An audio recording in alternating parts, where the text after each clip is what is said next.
एक घर में 3 भाई और एक बहन थी। बड़ा और छोटा पढ़ने में बहुत तेज थे।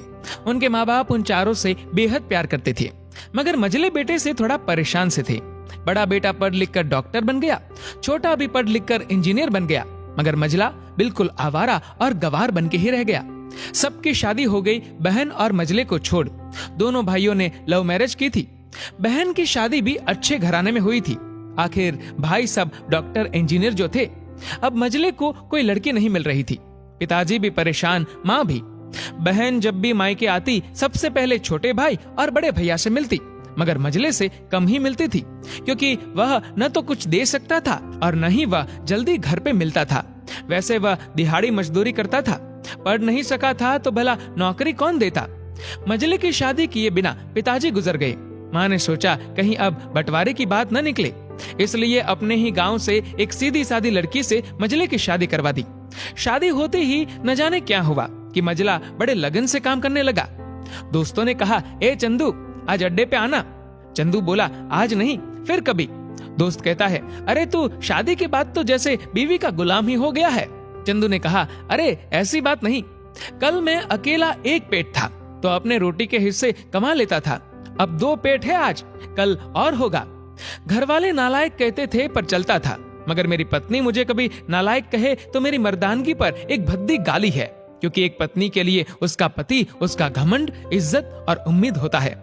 उसके घर वालों ने भी तो मुझ पर भरोसा करके ही तो अपनी बेटी दी होगी, फिर उनका भरोसा कैसे तोड़ सकता हूँ। कॉलेज में नौकरी की डिग्री मिलती है और ऐसे संस्कार माँ बाप से मिलते हैं। इधर घर पे बड़ा और छोटा भाई और उनकी पत्नियां मिलकर आपस में फैसला करते हैं कि जायदाद का बंटवारा हो जाए, क्योंकि हम दोनों लाखों कमाते हैं मगर मझला ना के बराबर कमाता है। ऐसा नहीं होगा। माँ के लाख मना करने पर भी बंटवारे की तारीख तय होती है। बहन भी आ जाती है, मगर चंदू है कि काम पे निकलने के लिए बाहर आता है। उसके दोनों भाई उसको पकड़कर भीतर लाकर बोलते हैं कि आज तो रुक जा, बंटवारा कर ही लेते हैं। वकील कहता है, ऐसा नहीं होता, साइन करना पड़ता है। चंदू अपने भाइयों से कहता है कि तुम लोग बंटवारा करो, मेरे हिस्से में जो हो दे देना, मैं शाम को आकर अपना बड़ा सा अंगूठा चिपका दूंगा पेपर पर। बहन बोली, अरे बेवकूफ, तू गवार का गवार ही रहेगा, तेरी किस्मत अच्छी है कि तुझे इतने अच्छे भाई और भैया मिले। फिर माँ भी बोली, अरे चंदू, आज रुक जा, बंटवारे में कुल 10 बीघा जमीन में से दोनों भाई 5-5 रख लेते हैं और चंदू के लिए पुश्तैनी घर छोड़ देते हैं। तभी चंदू जोर से चिल्लाता है, अरे फिर हमारी छुटकी का हिस्सा कौन सा है। दोनों भाई हंसकर बोलते हैं, अरे मूर्ख, बंटवारा भाइयों में होता है और बहनों के हिस्से में सिर्फ उसका मायका ही है। चंदू कहता है, ओ शायद पढ़ा लिखा न होना भी मूर्खता ही है। ठीक है, अब दोनों ऐसा करो, मेरे हिस्से की वसीयत मेरी बहन छुटकी के नाम कर दो। दोनों भाई चकित होकर बोलते हैं, और तू? चंदू माँ की ओर देख के मुस्कुराकर बोलता है, मेरे हिस्से में माँ है ना। फिर अपनी बीवी की ओर देखकर बोलता है मुस्कुरा के, क्यों चंदूनी जी, क्या मैंने गलत कहा?